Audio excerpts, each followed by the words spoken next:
Hello everyone, welcome to our channel. तो आज हम एक नया चैप्टर शुरू करने वाले हैं जो कि है क्लास 12th का chapter number 6, molecular basis of inheritance. तो सबसे पहले हम जान लेते हैं इस चैप्टर में हमें क्या क्या पढ़ना है। तो सबसे पहले हम इंट्रोडक्शन देखेंगे चैप्टर के अंदर, एक ओवरव्यू जानेंगे हमें क्या क्या पढ़ना है, फिर डीएनए के बारे में जानेंगे।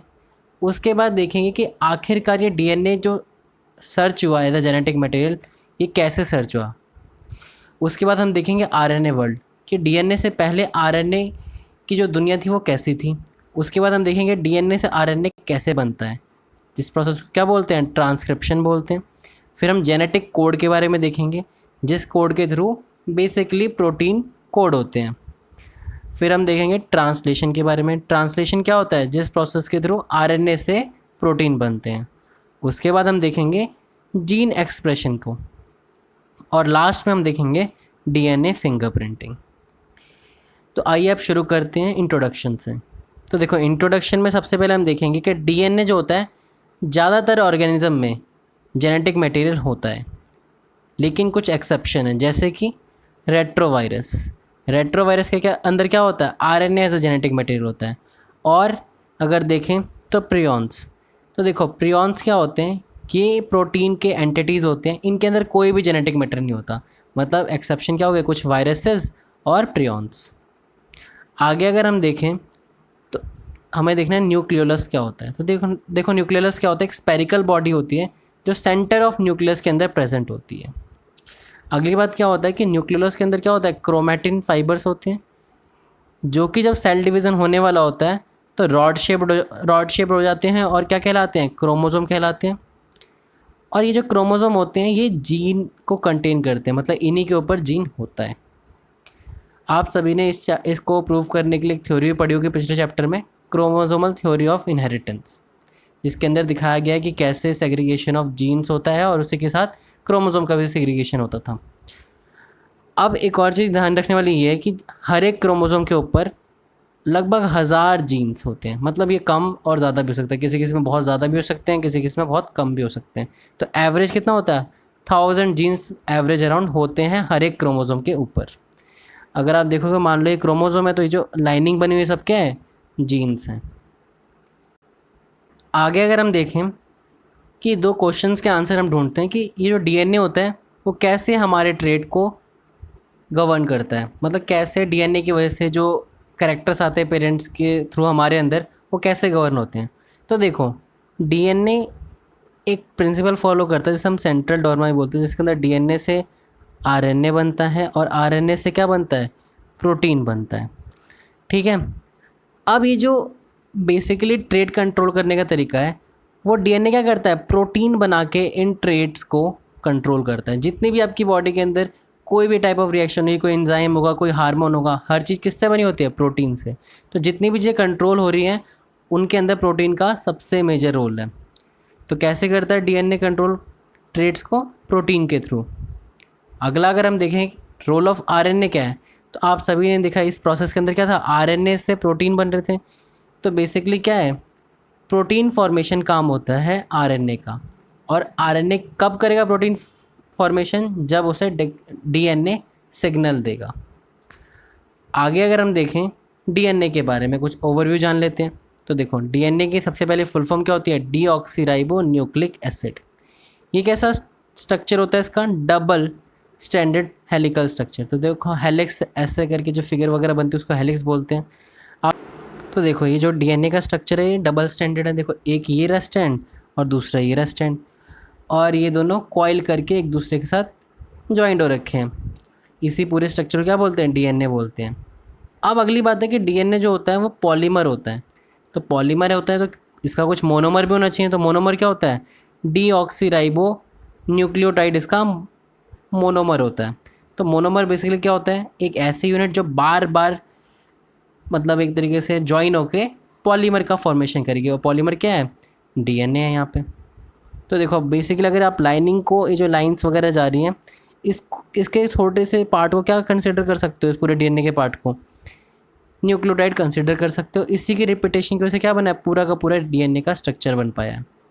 अब अगली बात आती है लेंथ कैसे पता लगाएं कि डीएनए की लेंथ कैसे होगी। तो देखो जितने न्यूक्लियोटाइड होंगे उतनी ही उसकी लेंथ मान लेते हैं, मतलब number of nucleotide equal to length of DNA. आगे अगर हम आरएनए के बारे में देखें तो आरएनए की फुल फॉर्म होती है राइबो न्यूक्लिक एसिड, और ये क्या होता है, सिंगल स्ट्रैंडेड ही होता है, सिर्फ एक ही स्ट्रैंड होता है। जैसे इसके अंदर 2 स्ट्रैंड थे, लेकिन इसके अंदर कितने होते हैं, एक ही स्ट्रैंड होता है।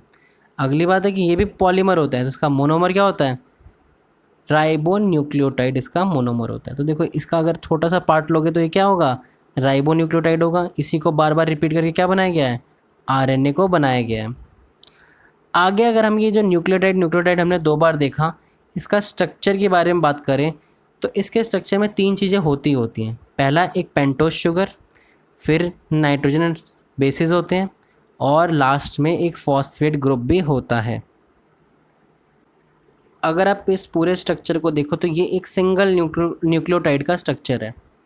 अब इसके अंदर हम डिफरेंट पार्ट्स को देखते हैं। तो देखो ये जो पार्ट है ये क्या है आपका, ये जो डॉटेड पार्ट है ये है आपका sugar, pentose sugar. Pentose sugar मतलब ऐसा शुगर जिसके पास 5 कार्बन हो, ठीक है। ये है आपका फॉस्फेट ग्रुप, और ये है आपका नाइट्रोजनस बेस यहाँ पे कनेक्टेड है, ठीक है। तो देखो सबसे पहले हम देखते हैं राइबो न्यूक्लियोटाइड का स्ट्रक्चर, और फिर देखते हैं कि डीएनए का जो डीऑक्सी राइबो न्यूक्लियोटाइड होता है उसके अंदर अंतर क्या होता है। तो देखो पहली बात ये पेंटोस शुगर है। पेंटोस शुगर के फर्स्ट पोजीशन पे क्या लगा हुआ है, एक बेस लगा हुआ है, देख सकते हो आप सभी लोग। और फिर अगर आप देखोगे 5th कार्बन के साथ क्या लगा हुआ है, आपका एक फॉस्फेट ग्रुप भी लगा हुआ है, ठीक है। अभी हम फिर से इन ग्रुप्स को अच्छे से स्टडी करेंगे, अभी जस्ट हम एक ओवरव्यू जान रहे हैं। तो ये जो पूरा का पूरा स्ट्रक्चर है ये क्या कहलाता है, राइबोस शुगर कहलाता है, ठीक है। बाकी पूरा स्ट्रक्चर सेम रहता है डीएनए के अंदर ही, बस ये जो राइबोस शुगर है इसकी जगह क्या शुगर बन जाता है, डीऑक्सी राइबोस शुगर बन जाता है। अगर आप दोनों के दोनों शुगर्स को देखोगे तो आप देखोगे कि देखो ये रहा 1st कार्बन, ये रहा 2nd कार्बन, ये रहा 3rd कार्बन, ये रहा 4th, और ये रहा 5th, ठीक है। तो अगर पूरे के पूरे आइडेंटिकल है दोनों के दोनों, राइबोस वो पेंटोस शुगर दोनों आइडेंटिकल है, लेकिन अगर आप सेकंड वाले पोजीशन पे देखो तो इधर क्या लगा हुआ है, OH लगा हुआ है, लेकिन यहाँ क्या होता है, सिर्फ H होता है। इसीलिए इसको हम क्या बोलते हैं, डीऑक्सी राइबोस न्यूक्लियोटाइड, डीएनए के स्ट्रक्चर को, और इसको क्या बोलते हैं, राइबो न्यूक्लियोटाइड। तो देखो यहाँ पे कौन सा शुगर हो गया, डीऑक्सी राइबोस शुगर हो गया, और यहाँ पे राइबोस शुगर हो गया। तो दोनों में अंतर क्या था, सिर्फ सेकंड पोजीशन पे क्या लगा हुआ है, इधर OH लगा हुआ है राइबोस वाले के अंदर, और उधर क्या लगा हुआ है, सिर्फ H लगा हुआ है। तो देखो डी मतलब क्या होता है, हटा देना ऑक्सीजन को, डीऑक्सी राइबोस। आगे अगर हम पेंटोस शुगर की फिर से बात करें तो हम देखते हैं ये होता क्या है। तो एक मोनोसैकेराइड होता है विथ 5 कार्बन चेन, अभी हमने देख भी लिया था। फिर हमने देखा कि आरएनए के अंदर क्या होता है, राइबोस शुगर होता है, और डीएनए के अंदर क्या होता है, डीऑक्सी राइबोस शुगर होता है। आप स्ट्रक्चर को यहाँ देख सकते हो। देखो स्ट्रक्चर ये राइबोस शुगर का है, तो ये रहा 1st carbon, 2nd carbon, 3rd carbon, 4th carbon, और ये 5th कार्बन। 5 कार्बन है, दोनों के दोनों स्ट्रक्चर आइडेंटिकल है। बस आप अगर ये सेकंड पोजीशन पे OH देखोगे तो ये आरएनए के राइबोस शुगर के अंदर होता है, लेकिन डीएनए के अंदर ये OH मिसिंग होता है, इसीलिए इसका नाम क्या होता है, डीऑक्सी राइबोस शुगर, क्योंकि ऑक्सीजन यहाँ पे रिमूव्ड है। तो ये हल्का सा अंतर है दोनों के पेंटोस शुगर के अंदर। अब अगली चीज़ अगर हम देखें तो उसके अंदर था फॉस्फेट ग्रुप। पेंटोस शुगर के बाद क्या था, फॉस्फेट ग्रुप। तो देखो फॉस्फेट ग्रुप का फॉर्मूला क्या होता है, PO4 3-। अब अगर हम देखें यहाँ पे तो ये फॉस्फेट ग्रुप बेसिकली होता क्या है, तो देखो इनऑर्गेनिक सॉल्ट ऑफ फॉस्फोरस होता है बेसिकली ये, और ये पेंटोस शुगर के साथ मिलकर क्या फॉर्म करता है, बैकबोन ऑफ न्यूक्लियोटाइड या पॉलीन्यूक्लियोटाइड या डीएनए या आरएनए का क्या करता है, बैकबोन का फॉर्मेशन करता है। तो ये क्वेश्चन आता है, what forms the backbone of DNA या आरएनए, तो कौन फॉर्म करता है, pentose sugar along with phosphate group forms the backbone. अगली बात रह गई है नाइट्रोजनस बेस की। तो देखो नाइट्रोजनस बेस क्या होता है, ये कहाँ पे कनेक्टेड था, पहली बात तो 1st कार्बन पे कनेक्टेड था, और ये 2 तरीके के होते हैं, एक होते हैं प्यूरिन्स और दूसरे होते हैं पायरेमिडीन्स। प्यूरिन के अंदर 2 आते हैं, एडेनिन और ग्वानिन, और पायरेमिडीन्स के अंदर 3 आते हैं, साइटोसिन, यूरेसिल और थाइमिन। इसमें से जो यूरेसिल है ये सिर्फ आरएनए के अंदर होता है, और थाइमिन किसके अंदर होता है, सिर्फ डीएनए के अंदर होता है। मतलब बेसिकली किसी के अंदर 4 ही हो पाएंगे अगर उसके अंदर डीएनए, और 4 ही हो पाएंगे अगर आरएनए भी है। अब क्या होता है कि जो न्यूक्लियोटाइड होते हैं कैसे एक दूसरे के साथ मिले होते हैं। तो देखो यहाँ पे क्या है, नाइट्रोजनस बेस जब लिंकेज बनाता है पेंटोस शुगर के साथ, हमने देखा भी था डायग्राम के अंदर, अभी हम फिर से भी देखेंगे, पहले हम जान लेते हैं क्या था। तो देखो जब ये फर्स्ट कार्बन के साथ बॉन्ड बनाता है पेंटोस शुगर के नाइट्रोजनस बेस, तो उसको हम क्या बोलते हैं, एन ग्लाइकोसिडिक बॉन्ड बोलते हैं। ठीक है, अभी हम जब इसका पूरा का पूरा स्ट्रक्चर देखेंगे तो आप बिल्कुल सही समझ पाओगे वहाँ पे कैसे बनाया गया है। तो अगर मैं नाइट्रोजनस बेस और पेंटोस शुगर ज्वाइन कर दूं, तो इन दोनों के ज्वाइन करने के बाद जो स्ट्रक्चर फॉर्म होता है उसको हम क्या बोलते हैं, न्यूक्लियोसाइड बोलते हैं। ठीक है, तीनों मिल जाएंगे, फॉस्फेट ग्रुप मिल जाएगा आपका, पेंटोस शुगर मिल जाएगा और नाइट्रोजनस बेस मिल जाएगा, तो क्या बनता था, न्यूक्लियोटाइड बनता था। लेकिन अगर यही दोनों जोड़े हुए हैं, नाइट्रोजनस बेस और पेंटोस शुगर, तो क्या बनेगा, न्यूक्लियोसाइड। या आप ऐसे भी कह सकते हो कि nucleoside plus phosphate group makes nucleotide.